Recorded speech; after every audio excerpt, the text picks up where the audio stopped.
Hey everybody, welcome back to the channel. I have it muted right now. We'd just like to say thank you for all the subscribers and all the views. We are a new channel. We're taking in House of Commons, trying to upgrade our channel, get our channel up and running. So if you could please like and subscribe, that'll be great. God bless, have a good day, and let's get into it.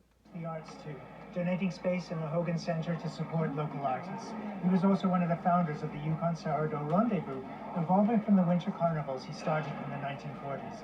A passionate photographer and historian, Rolf captured the essence of his family, his businesses, and our territory with great care.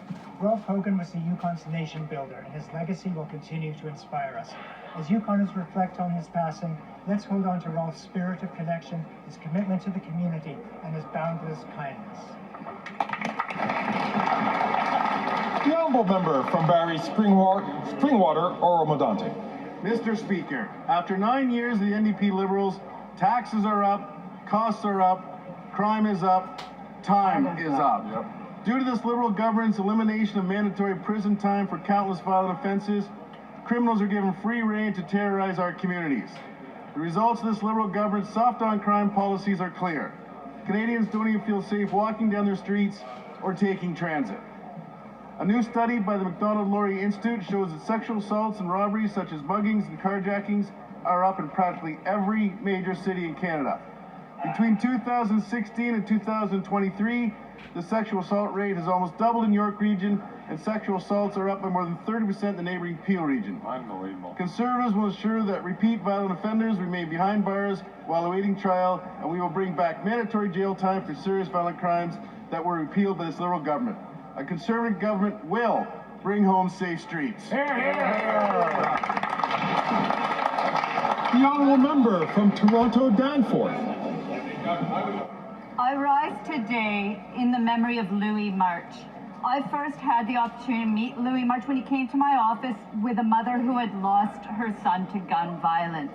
He was always there to support people in need, but also to empower the voices of people who had been impacted by gun violence. He was a truly committed advocate and someone who could be counted on to be at every event and to always support the needs of the communities who were trying to fight gun violence in our city. And he was effective. So I would like to take this moment to recognize all of the great work that was done by Louis March. May his memory be a blessing, and may we all stand and recommit to ending gun violence in our communities. The honourable member from Cypress Hills Grasslands. After 9 years of this NDP Liberal government, taxes are up, costs are up, crime's up, and time's up. The Prime Minister wants to quadruple the carbon tax, but to appease his new unelected finance minister, Mark Carbon Tax Carney, he's implementing a second carbon tax that will cost Canadians another $9 billion on top of the already $25 billion that the carbon tax is costing. Costs are also up due to the carbon tax addiction and government corruption. Carbon Tax Carney stands to benefit moments after his new appointment from the latest government announcement, a $10 billion handout to his firm Brookfield that will further line his pockets with taxpayer money. And it doesn't stop there. Carbon Tax Carney is part of Telesat, which just got over $2 billion to build broadband access that the private sector could have done for half the cost. But thankfully, Mr. Speaker, time is up. With Liberal scandals passing each day, Canadians are beyond tired and frustrated with this corrupt Prime Minister. Canadians are ready to change the NDP Liberal government with one that will axe the tax, build the homes, fix the budget, and stop the crime. The honourable member from Stormont Douglas, South Glengarry. After 9 years of the NDP Liberals, taxes up, costs up, crimes up, and time's up. And that could not be more true than for the leader of the NDP. His video a couple weeks ago saying that he ripped up his coalition agreement and then saying that Canadians are fed up with his Prime Minister, it all proved to be nothing more than a stunt. Because minutes ago, the NDP said they will vote to continue to have confidence in this Prime Minister next week when the question is called here on the floor of the House of Commons.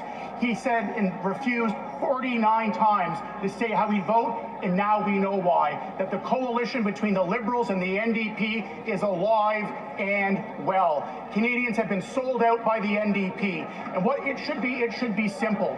We should call a carbon tax election for Canadians to have their say, because they do not want to see the carbon tax quadrupled to 61 cents a litre. The NDP have sold out Canadians. In the next election, they're going to boot many of their MPs back out of this House of Commons.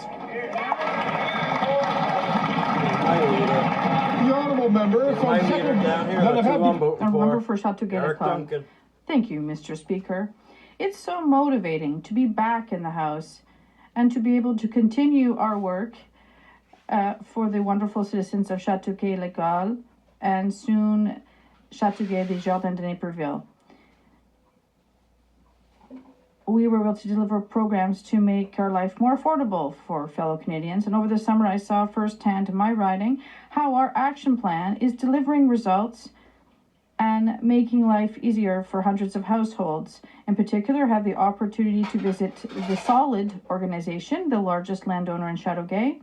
This organization buys and renovates apartment buildings and rents them out at affordable prices. This model can and should be replicated across Canada. Solid has just received over $3 million from the Affordable Housing Fund to renovate and maintain its buildings. I would like to congratulate the entire Solid team for their excellent work. Thank you very much, Mr. Speaker.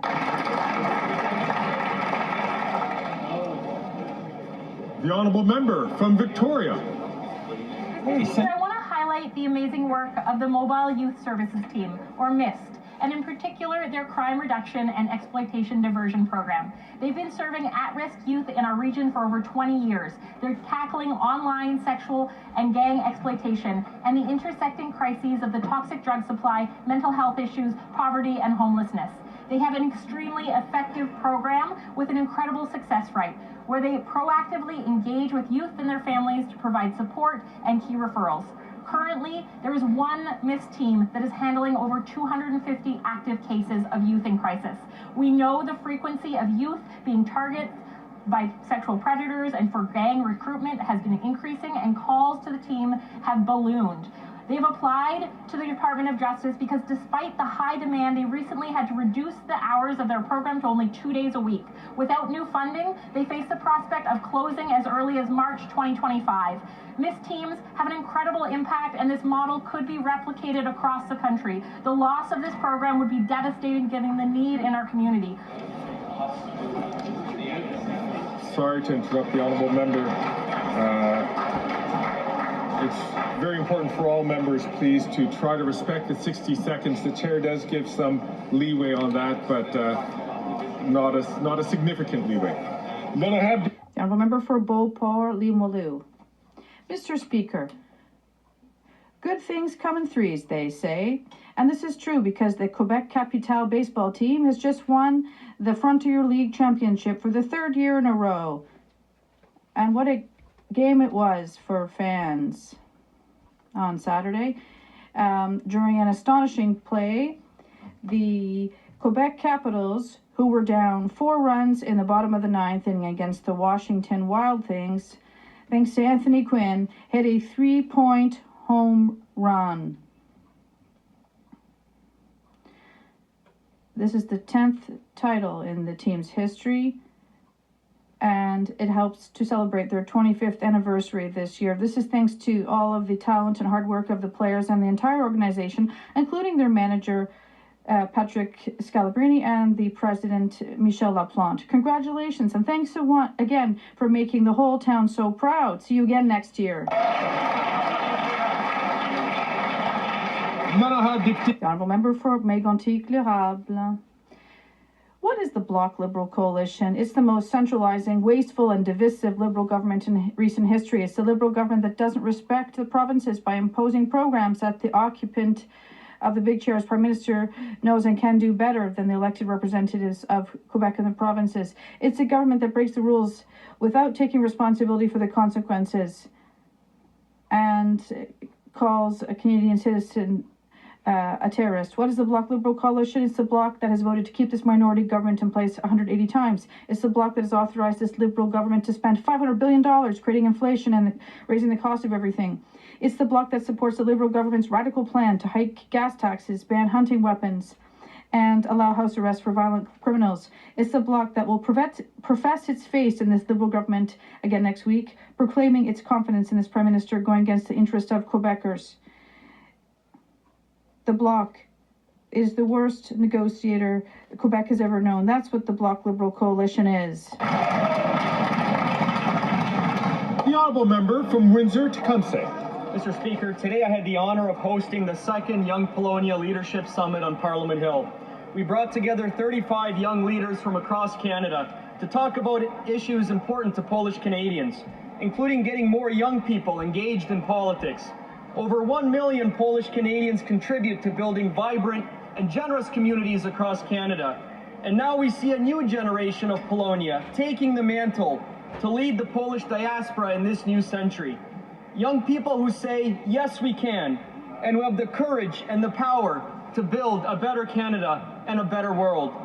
I want to thank the Canadian Polish Congress, the Polish Canadian Business and Professional Association of Windsor, and the Embassy of Poland for working together to organize this summit and to empower Canada's young eagles. Thank you. Good job.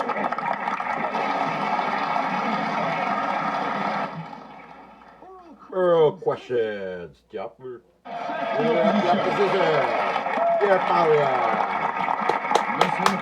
Mr. Speaker, the Premier of the Quebec Nation said today that the Liberal government's decision to double the number of temporary immigrants, bringing it to 600,000, will imperil social services for Quebecers. Will the leader of the Bloc Québécois listen to what the Premier of the Quebec Nation is asking? Who is asking that the Bloc Québécois not support the Liberal government next week, and that they support the interests of Quebec and the Quebec Nation.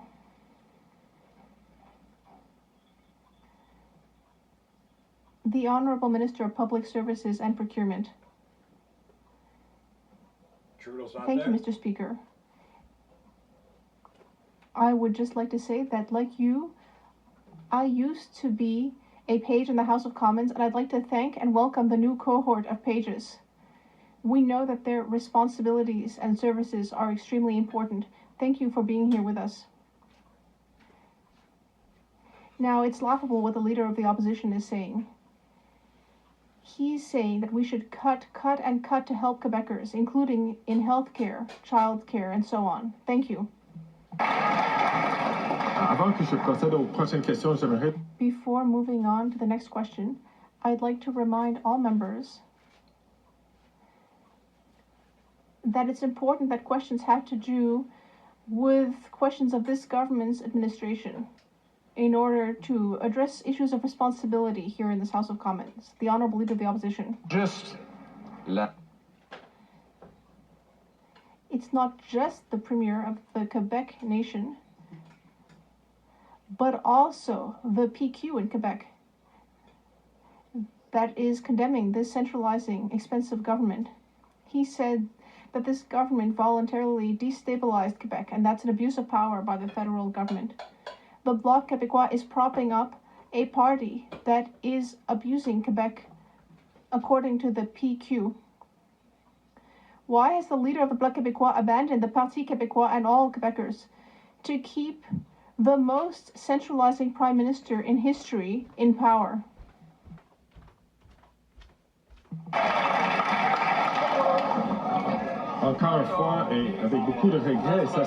Once again, and with great regret, this is a matter that has nothing to do with the federal government. That said, I see that the Minister of Canadian Heritage is rising. The Honourable Minister. We know that the last time that Premier Legault decided to become an ally of the Conservatives, we know that Quebecers had their say about that. They didn't like it at all. And we know that Mr. Legault and the leader of the Parti Québécois want to destroy an incredibly important institution for Francophones in Quebec. I'm talking about Radio-Canada. We will always fight for our culture and for Quebecers. Then I have chef de l'opposition. Monsieur le Président, Mr. Speaker, unfortunately, the Prime Minister has lost his Quebec lieutenant. He's going to run at the provincial level. But luckily, he's found another Quebec lieutenant. That's the leader of the Bloc Québécois, who will be voting to increase spending by $500 billion in inflationary spending. He's voting to increase the size of the public service. He's voting in favor of a government that has broken the immigration system. In fact, it is the Conservatives who are the real defenders of Quebec.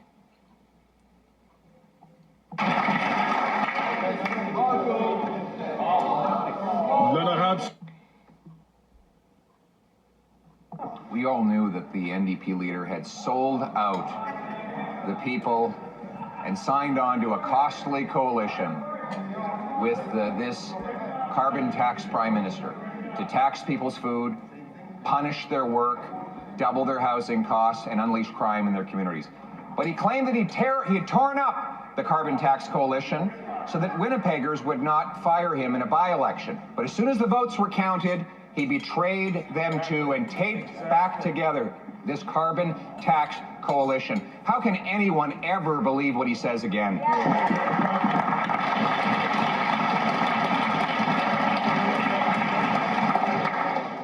Chair is in a very uncomfortable situation here. The Honourable Leader of the Opposition. The NDP leader was terrified he was going to lose a by-election in Winnipeg, a NDP stronghold. So he put out a Hollywood production where he claimed he had torn up the carbon tax coalition onto which he had signed up, that he was going to stop fighting for his pension and start fighting for the people. But once the votes were counted, he betrayed them again. He is a fake, a phony, and a fraud. How can anyone ever believe what this sellout NDP leader says in the future?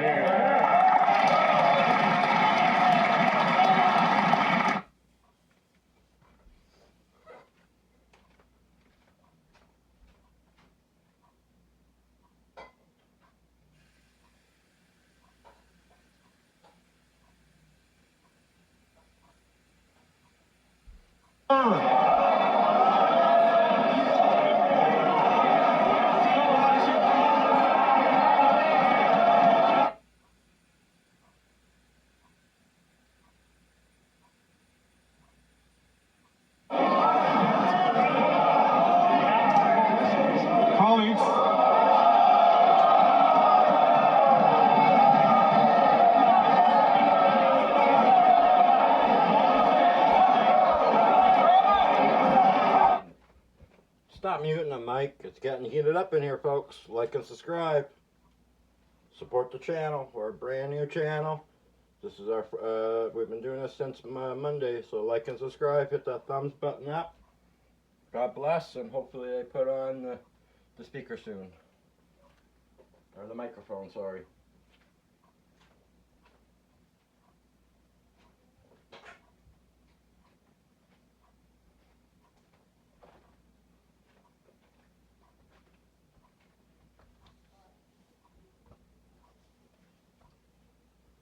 Come on. Things are really heating up here. Trudeau's not here. I didn't see him anyways. So like, subscribe, hit that, give me a thumbs up. You have a great day. God bless.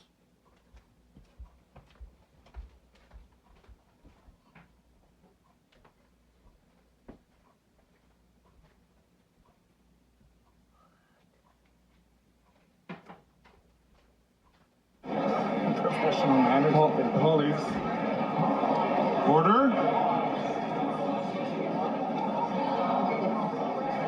Colleagues, there are some long-standing traditions of this House which we should endeavor to respect.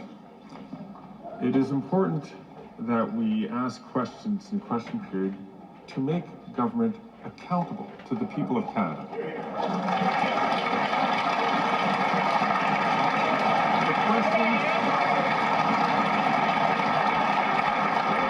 The questions, by their very nature, should be pointed, should be tough, should be specific, and the answers should also be clear.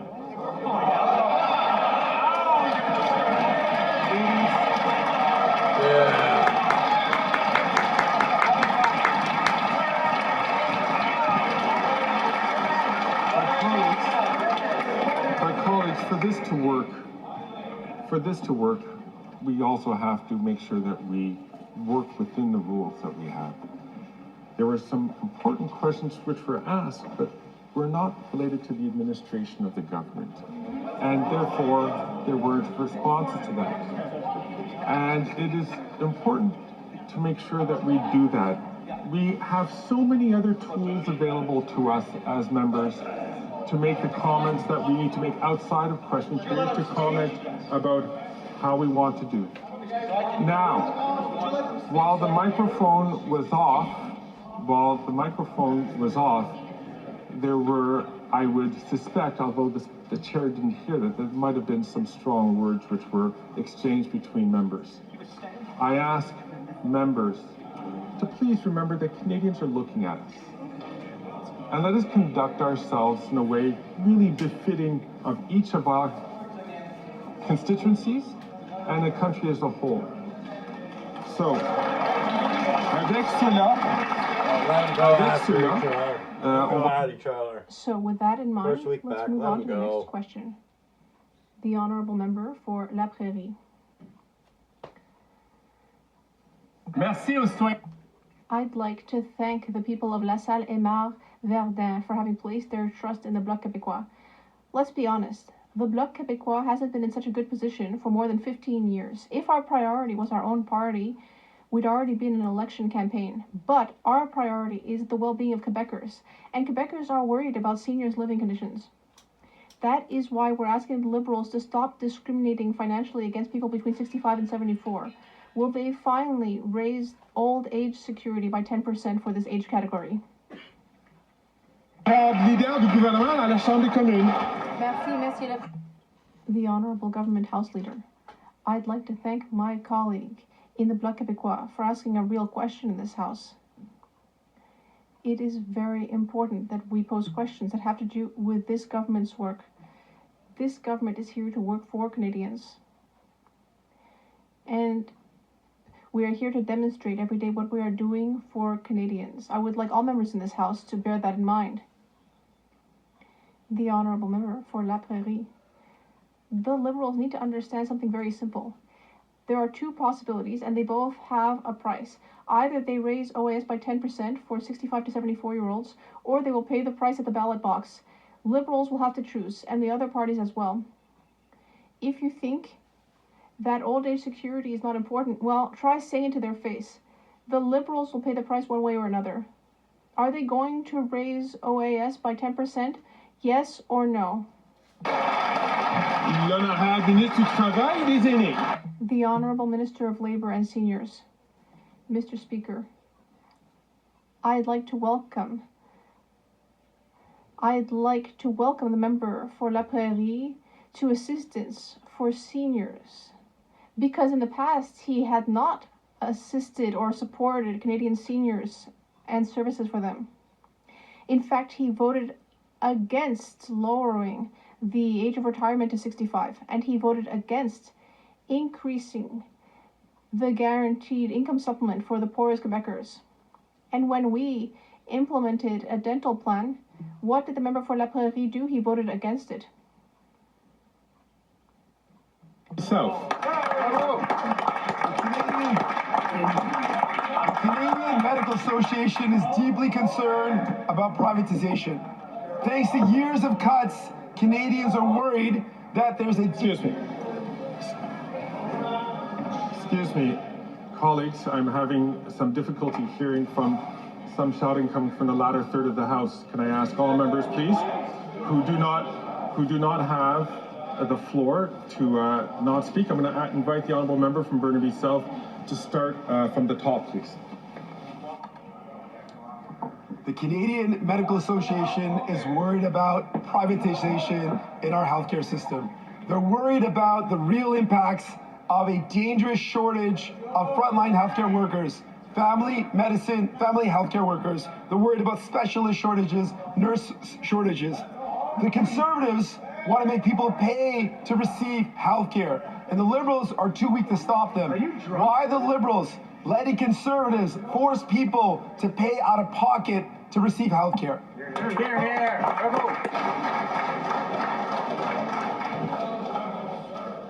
Again, I'm just going to ask members, please, not to take the floor unless they are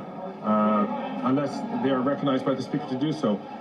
I know some members would like me to make a more specific intervention. Unfortunately, from the chair, I cannot see who's making that intervention, but I will ask members, please, to not speak when they are not recognized. The Honourable Minister of Health. Well, thank you, Mr. Speaker. And working together, we've been able to make incredible progress in our health system.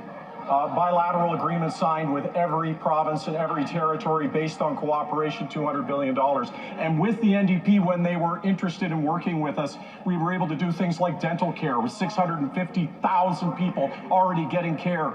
We're able to do things like pharmacare. But unfortunately, the NDP has made a choice. They decided to give in to a bully who's using playbook that comes from a movie like Mean Girls, rather than stand up and fight for our healthcare system and work collaboratively, Mr.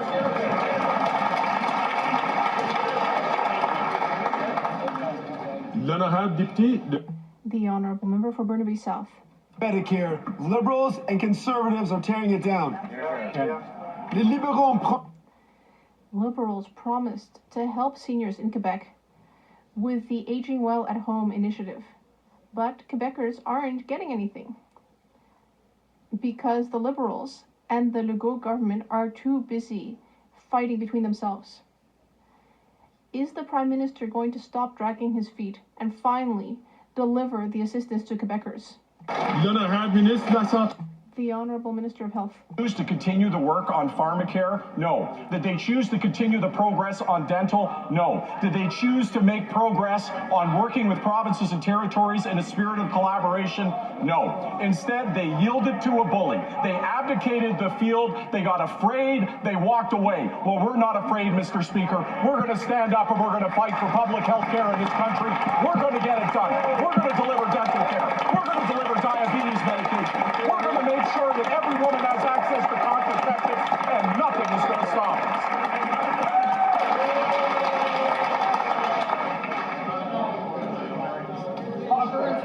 The Honourable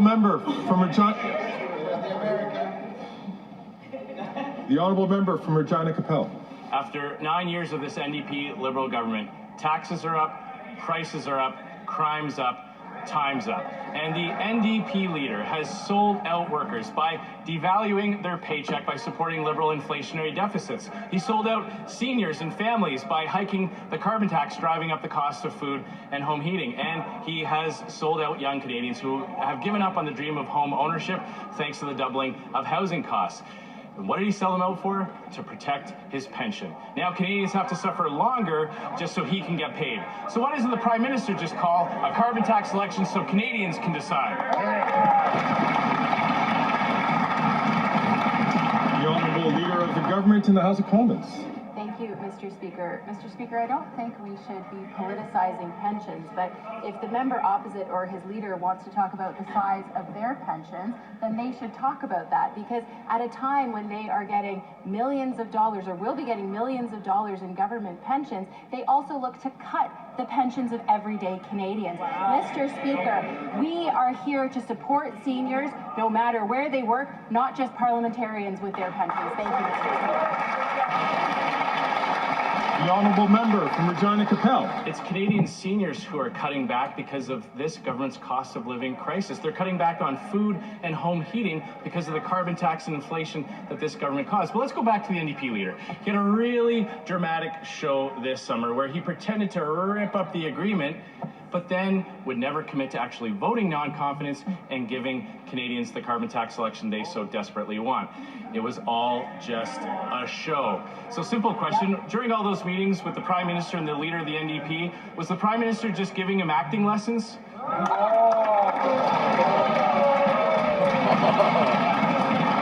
The Honourable Minister of Labour. That was a good question. That was a good one. Very interesting to hear my friend from Regina Capel, who was around in those days. In fact, he was sitting right where you're sitting, Mr. Speaker, when Prime Minister Harper went to Davos. Yes, Davos. For a reminder for some of you in the back, that's the World Economic Forum.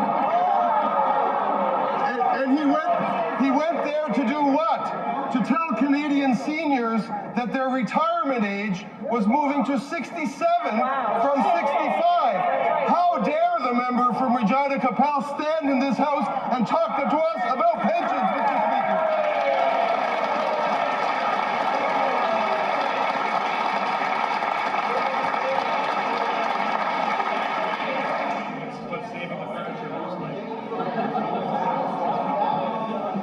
I could have sworn that yesterday was Wednesday.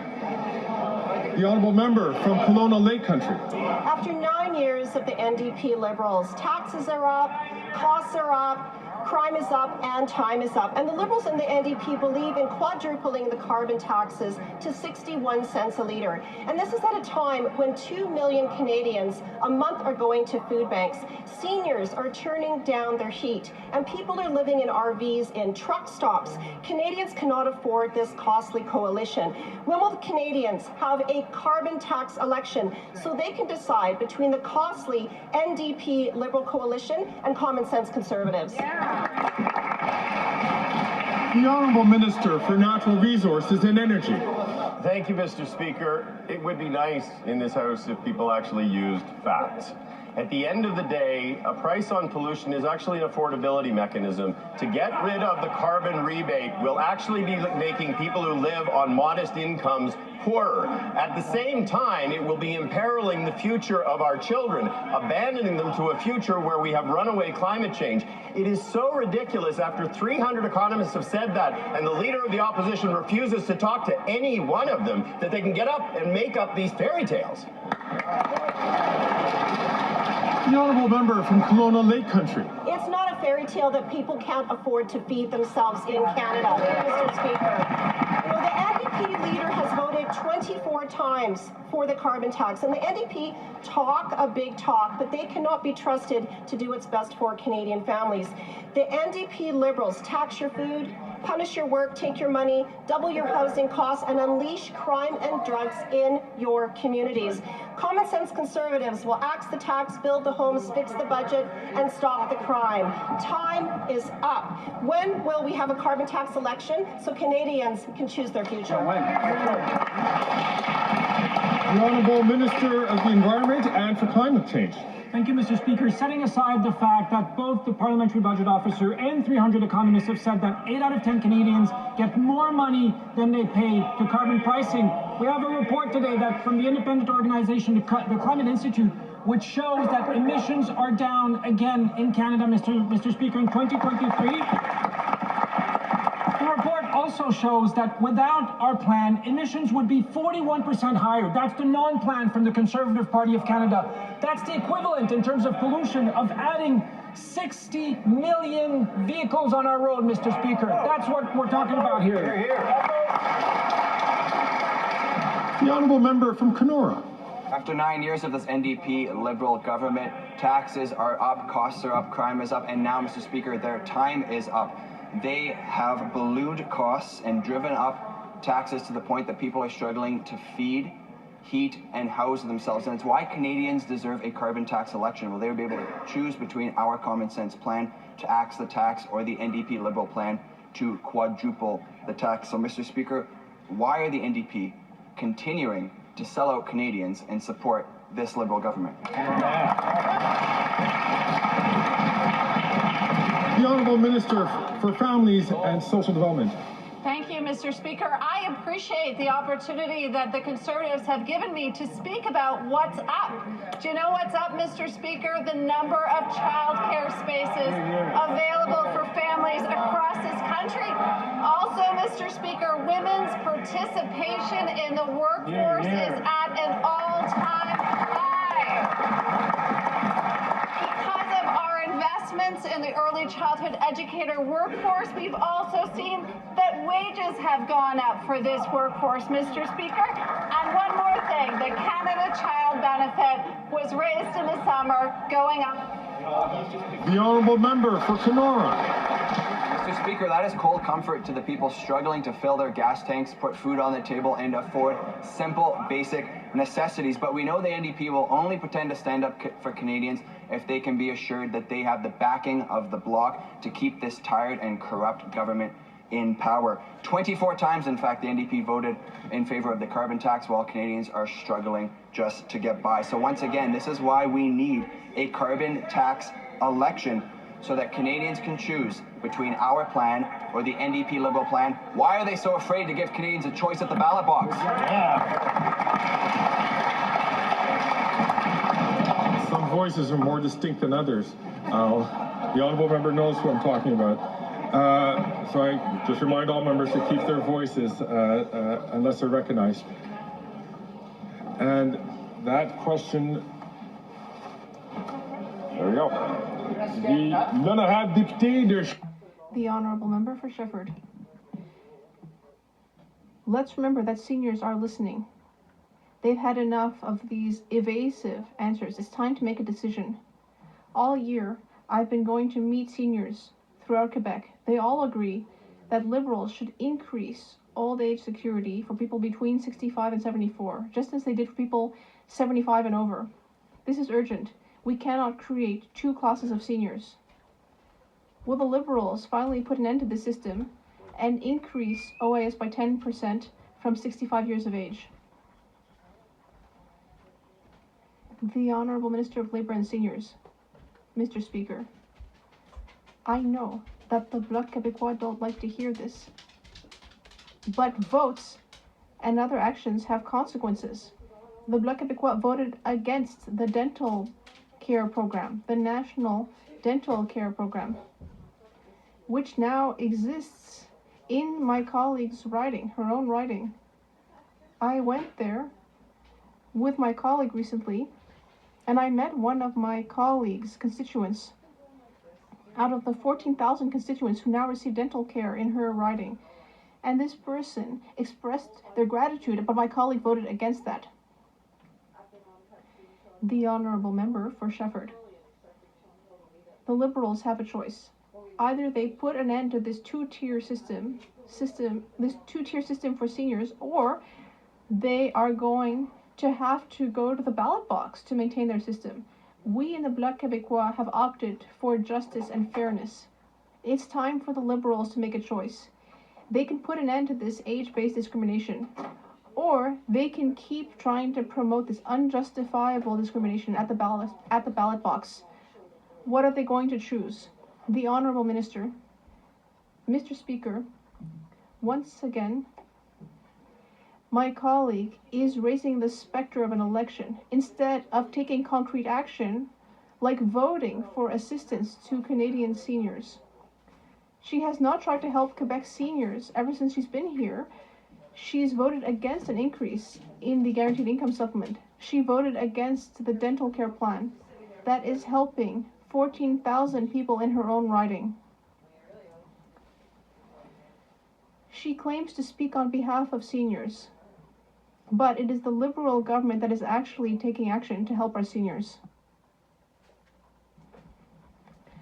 Once again, some voices are very loud and distinctive.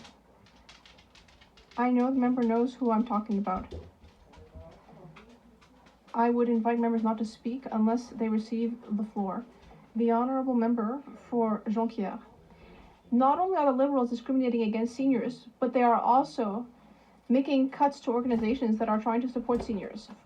For example, they've been making cuts to the Aging Well at Home initiative because they don't want to sign an agreement with Quebec.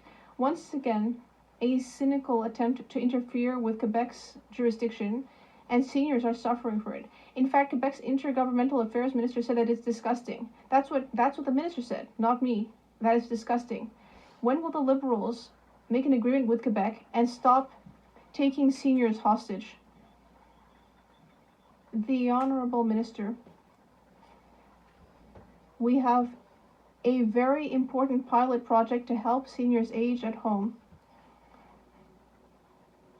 And there are some excellent projects, like at the Chambly community organization, which has a program to broaden the scope of services with more and more volunteers to help seniors who are in a vulnerable position or living in a rural milieu. The government of Quebec is blocking that. My colleague should address his question to the government of Quebec that is blocking the money. Member from Regina Leuven. After 9 years of this costly coalition, taxes are up, costs are up, crime is up, time is up. The NDP Liberal government's reckless policies have forced 2 million people to food banks. Their destructive carbon tax has made it almost impossible for our farmers to make affordable food to put on the tables of Canadians. Canadians want and deserve a carbon tax election. They can decide between the costly coalition or a common sense conservative government that will axe the tax, build the home, fix the budget, and stop the crime. The question is, when will this lame duck Prime Minister call carbon tax elections so Canadians can have their say? To remind members to be careful about making comments about specific members of Parliament. The Honourable Minister of Justice and Attorney General. Let's review the facts for a moment about the carbon price. The carbon price reduces pollution and puts money back into the pockets of Canadians. In fact, 8 out of 10 families receive more money back than they pay with an increasing price on pollution. It is the single best market mechanism known to reduce carbon footprints. We used to have a lot of parties in this chamber supporting that price. Unfortunately, we've seen a flip in terms of position by virtue of the leader of the NDP's position.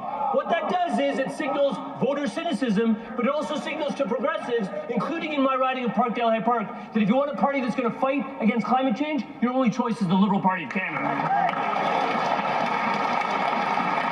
The Honourable Member from Regina Leuven. When single mothers decided to put milk in the fridge or gas in the car for their children, that answer can give them no comfort this winter, Mr. Speaker. The NDP has sold out Canadians. For what, Mr. Speaker? It's time to know the truth. Will the NDP stand with Canadians and make sure that there is a carbon tax election that they want? Or is it true, Mr. Speaker, does the leader of the NDP care more about his pension than what Canadians want?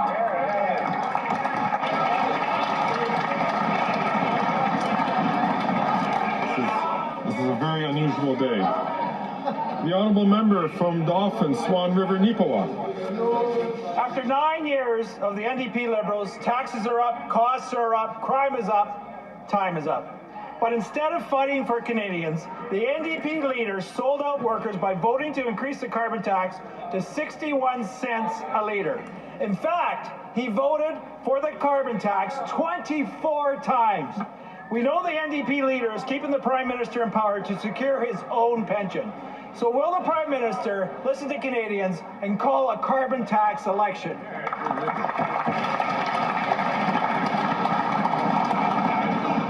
I'm trying to provide members with as much leeway as possible, knowing that some questions come around and end up being relevant to the administration of government.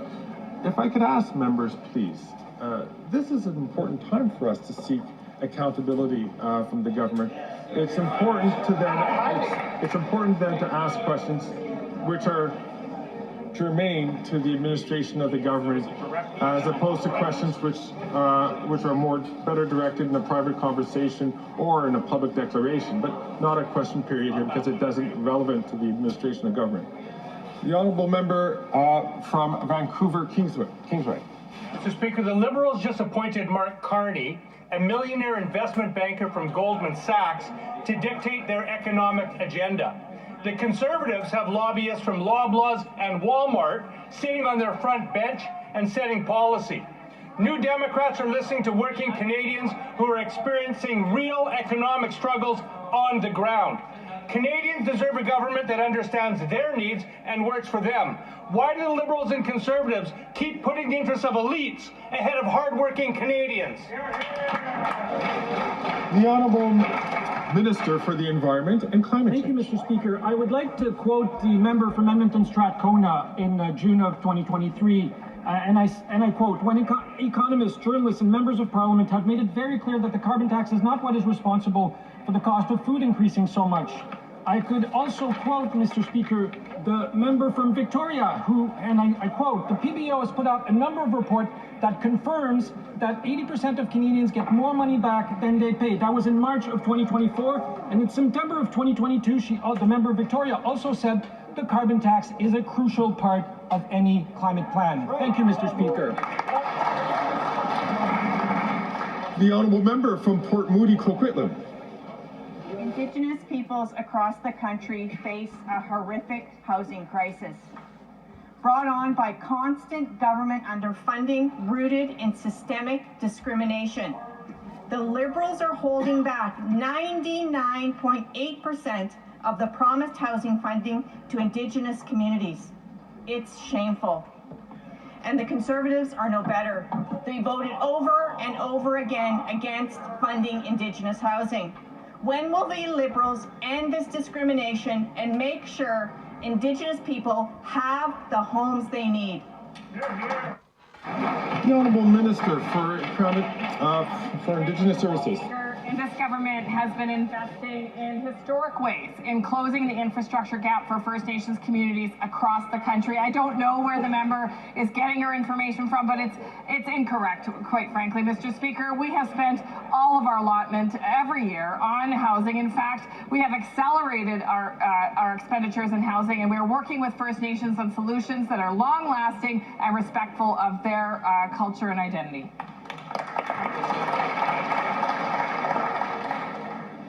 The Honourable Member for Sudbury.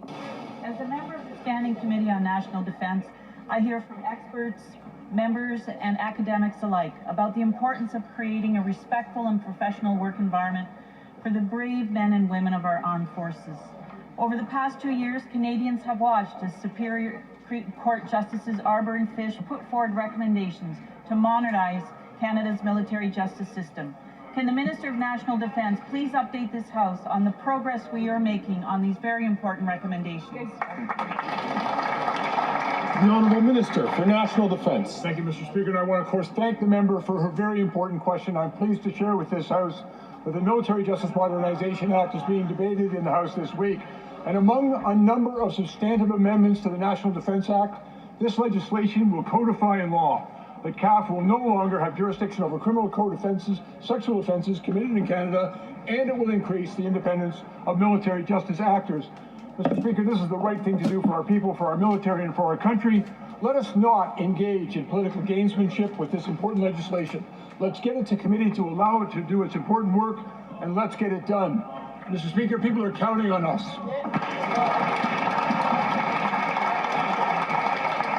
Then I have the Honourable Member for Mégantic-L'Érable. Another tough day for the Liberal government. The Liberal Prime Minister is so bad for Quebec that his Quebec lieutenant has decided to jump ship in order to be able to defend Quebec better. The leader of the Bloc Québécois, though, wasted no time in applying to become the Prime Minister's new Quebec lieutenant. There was no need to negotiate for long, Mr. Speaker, because the position was open. Here's what we're wondering. Can the Prime Minister tell us when he plans to swear in his new Quebec lieutenant? And that would be, of course, the Bloc leader, the Honourable Minister of Public Services and Procurement. Thank you, Mr. Speaker. We absolutely cannot count on Conservatives to defend Quebec's interests or the interests of the government of Quebec because they want to cut all supports for daycare, public service, health transfers. Conservatives, including my Conservative colleague from Quebec, want to cut and slash everything. If they cut and cut support for Quebecers, how is that good for Quebec? The Honourable Member for Mégantic-L'Érable. Cutting taxes on Quebecers, that's what we're going to cut, Mr. Speaker. Now, the Liberal Bloc has not achieved a thing for Quebec. Now, the Bloc will support a federal government that's worse for Quebec than any other. A centralizing government that takes money out of Quebecers' pockets to expand its big federal machine. A government that imposes programs in Quebec's areas of jurisdiction and that has created the worst immigration chaos in history, bringing Quebec to a breaking point. A government that is imposing a job-killing forestry decree. Even the Premier of Quebec is imploring the Liberal Bloc to vote to defeat this bad government. Will the Liberal Bloc listen to Quebec? Or will they listen to the centralizing Liberal Prime Minister? The Honourable Minister of Public Services and Procurement. Thank you, Mr. Speaker. We will not harm the interests of Quebecers. In fact, the member for Mégantic-L'Érable should perhaps take care of members of his own riding. He should correct the lies of his party leader who said that there's no dental care program in his riding, but in his riding, there are 11,000 seniors who are signed up, and yet he says that there's no dental care program, that it doesn't exist.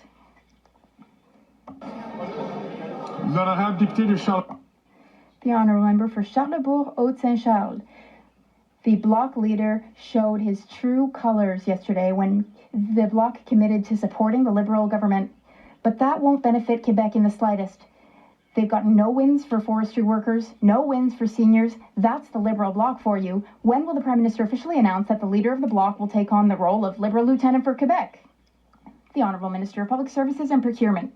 Well, unfortunately, Mr. Speaker, we can't count on Quebec's the Conservatives' Quebec lieutenant, because a few weeks ago he said money for modern transit said it should go to Quebecers, but then the leader of the party humiliated him and said, don't listen to my Quebec lieutenant, we're going to take that money from Quebec and give that money elsewhere.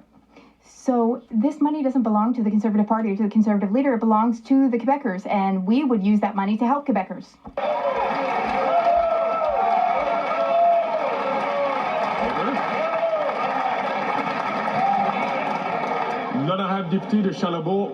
The Honourable Member for Charlesbourg-Haute-Saint-Charles. Mr. Speaker, I represent a riding in Quebec, and I'm the political lieutenant for Quebec, and I'm proud to defend the interests of Quebecers. They want the third link. Meanwhile, the temporary lieutenant who's waiting for the Bloc Québécois leader to replace him as lieutenant does not want that. So the government has asked the Bloc to support them, but the National Assembly doesn't want that support. Yet the Bloc's been supporting them for 9 years. The Honourable Minister of Public Services and Procurement. Well, if he's often in Quebec, then my colleague, who is his party's Quebec lieutenant, should have heard on Radio Canada recently what his party's leader has said. He said that the Canada Dental Care Plan does not exist. Meanwhile, in his own riding, there are 10,500 seniors who have benefited from the dental care plan. So, you know, the Conservative Party leader is a liar.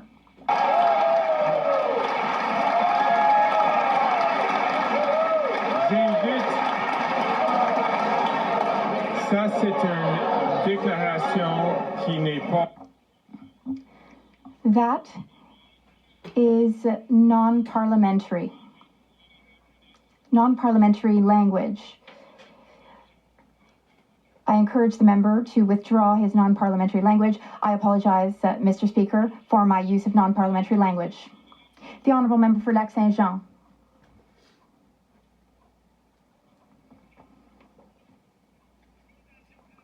The drastic increase in temporary immigration that the Liberals have allowed is causing serious problems for provision of public services.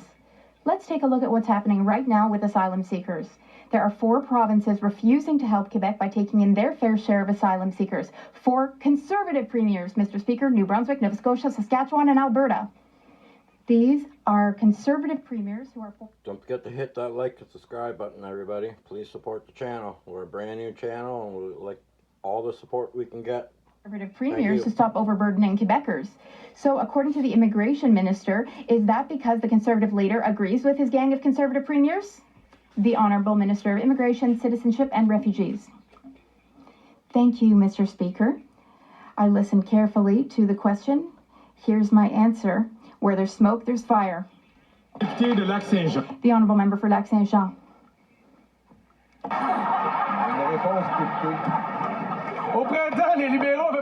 In the spring, the Liberals promised a plan for sharing asylum seekers among the provinces. Well, here we are. It's fall now, and there is no plan, Mr. Speaker. There is no plan. But despite all that, the Conservatives are trying to sabotage the plan before it even exists. Caught in the middle of all this are Quebecers, Mr. Speaker. Quebecers whose public services are overstretched. Asylum seekers can't meet their basic needs in a Quebec whose intake capacity has been exceeded. When will the Liberals and Conservatives understand that their irresponsibility is hurting both Quebecers and asylum seekers? The Honourable Minister of Immigration, Citizenship and Refugees. Mr. Speaker, we all have responsibility. We all have a responsibility to show humanitarian compassion toward asylum seekers. Now, some provinces are playing politics at the expense of asylum seekers, but we will continue to work with provinces to ensure that all provinces do their fair share.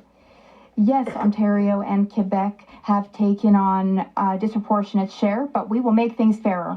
The Honourable Member for Chicoutimi-Le-Fjord. Mr. Speaker, it was interesting to have the chance to talk to forestry workers yesterday in committee. They're very worried about their future. The Environment Minister's decree threatens to kill at least 1,400 jobs, at least, not to mention the closure of several businesses and the possibility that some communities could be wiped off the map. If the Conservatives were in power, we wouldn't be talking about this decree. That's why I don't understand why the Bloc Québécois is keeping the Liberals in power without negotiating to have the decree cancelled. Why doesn't the Liberal Bloc understand that our regions need the forestry sector and need forestry workers? The Honourable Environment and Climate Change Minister. Thank you, Mr. Speaker. I'd like to remind my colleague that in 2013, the Harper government used the same emergency decree to protect a species. It wasn't considered radical then, but now all of a sudden it's radical because we're doing it. You know, I've met with forestry workers. They've testified at the Environment Committee. We've heard from environmental experts. They tell us that we need to protect the forest in order to protect forestry jobs. It's the only party that doesn't understand that is the Conservative Party. The Honourable Member for Chicoutimi-Le-Fjord. Mr. Speaker, the cost of living, inflation, interest rates, Quebecers already have enough to deal with.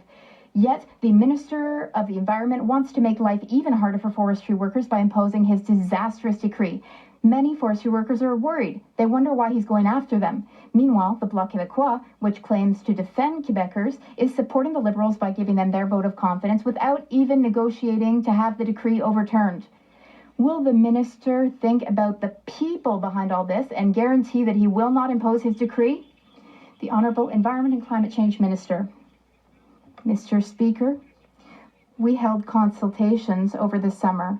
We consulted hundreds of people, workers, people in the regions, experts, industry experts, environmentalists, ecologists, First Nations, many consultations.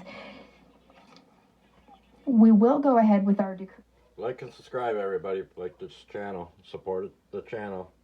To present us with a caribou habitat protection plan. They said they would do so. They committed to producing a plan. They haven't done so, but they didn't. So we needed to step in to protect both the environment and jobs. The Honourable Member for Beauce. Mr. Speaker, not only is the Bloc helping to keep the Liberals in power, but the Bloc is also blocking important committee work in order to protect the Prime Minister. Hiring Carbon Tax Carney is a conflict of interest. The Bloc is willing to allow Carney to further his corporate interests without being accountable to Parliament. He should be required to appear before the committee to answer to Canadians. Why doesn't Mr. Carney take a public service position, one that can be reviewed by the Ethics Committee? Why doesn't he do that instead of conning Canadians? The Honourable Government House Leader. Thank you, Mr. Speaker. It's always the same with Conservatives. Canadians want to contribute to Canada, but don't have the Conservatives' partisan view of things. And then what does the Conservative Party do? Attack them. It's disrespectful and inappropriate in our democracy. We can disagree with one another without attacking Canadians. Thank you, Mr. Speaker. From Dartmouth, Cole Harbour. While the Conservatives attempt to block energy jobs for Nova Scotians and stand against prosperity for Atlantic Canada, our Liberal government is working hard to reduce energy costs while ensuring good jobs for Nova Scotians today and into the future. can the Minister of Energy inform this House of our plan to protect Nova Scotians from an expensive power rate increase?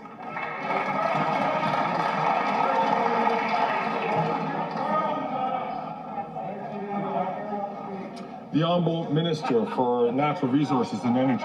Thank you, Mr. Speaker, and I would like to thank the member from Dartmouth Cole Harbour for his ongoing excellent work in the province of Nova Scotia. I was in Halifax earlier this week to announce the negotiation of a $500 million loan guarantee with Nova Scotia Power. That will take the projected rate of increase in electricity rates in Nova Scotia from what was going to be 19% next year to the rate of inflation. It is an important step forward that the federal government is working to ensure affordability with respect to energy on a go-forward basis. We need to work to ensure affordability, reliability, and a non-emitting grid in every province and territory in this country.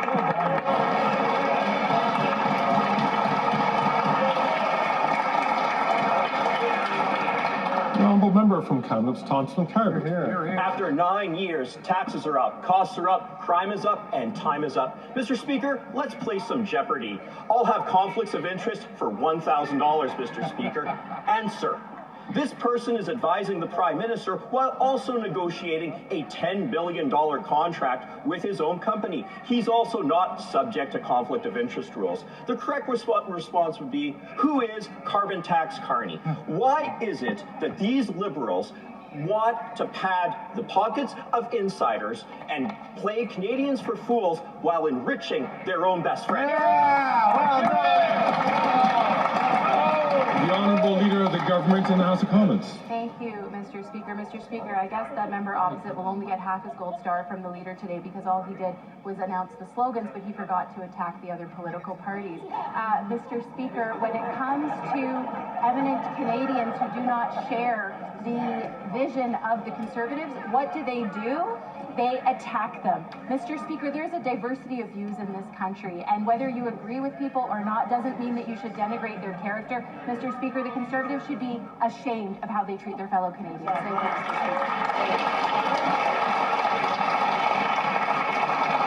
The Honourable Member from Kamloops, Thompson Carver. Did she actually just say we should be ashamed about how we treat our fellow Canadians? The reality is that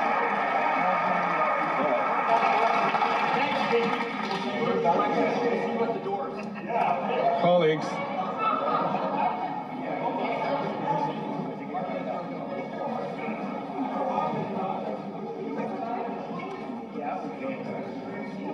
Colleagues, it's very, very important. The best way to keep personal tax out of this is to, frankly, not take the floor when you're not recognized by the Speaker. And then that way, we don't have unfortunate comments. And I'm certain that outside of this place, when you're downstairs in the room somewhere or talking to each other as real people, you would regret. The Honourable Member from Kamloops, Thompson Caribou, from the top, please. Thank you, Mr. Speaker. That answer speaks about shame. These Liberals should be ashamed for the way they are squandering Canadians' money while people are lined up at the food bank day after day. That answer tells us another day at the office, another Liberal scandal, no big deal. This is a Liberal government that is long on entitlements and short on ethics. Carbon Tax Carney started advising the Prime Minister. Shortly after, one of his best friends got a $2 billion government. Why is this government lining pockets of its friends while Canadians line up at food banks?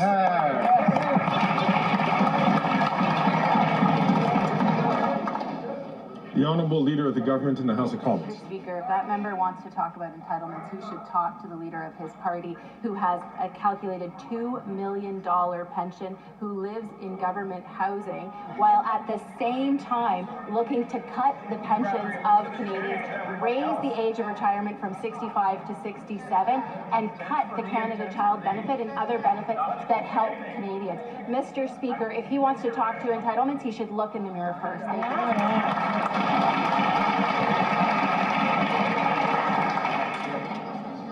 The Honourable Member from Lakewood.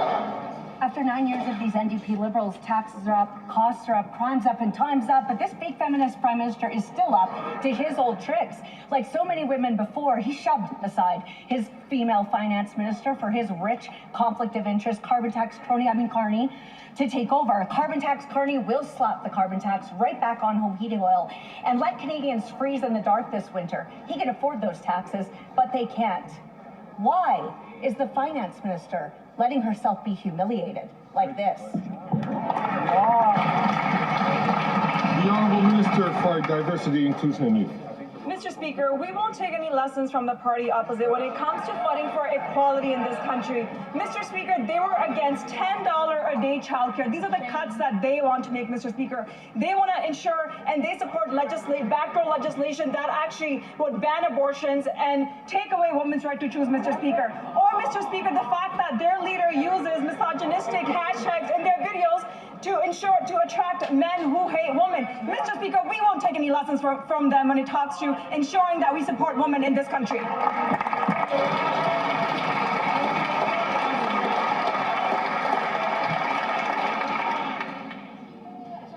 The Honourable Member from Calgary Skyview. Mr. Speaker, this summer, I, like many Canadians, watched in horror as wildfires ravaged the municipality of Jasper and Jasper National Park.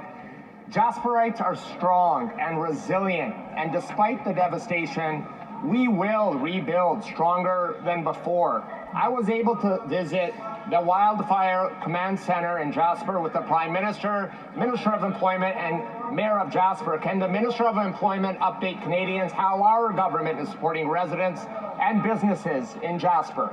They don't like you there. They don't like you here either. Colleagues.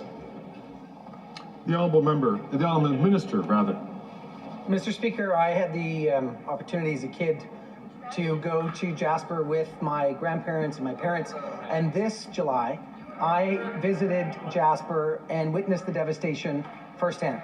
And I want to thank from the bottom of my heart all of the first responders that made sure that the destruction wasn't even worse. Mr. Speaker, we have a historic opportunity to help Jasperites recover and rebuild faster. We have an act to amend the Canada National Parks Act, which will get the powers that the mayor needs in his hands. I urge every single party in this House to vote this motion in.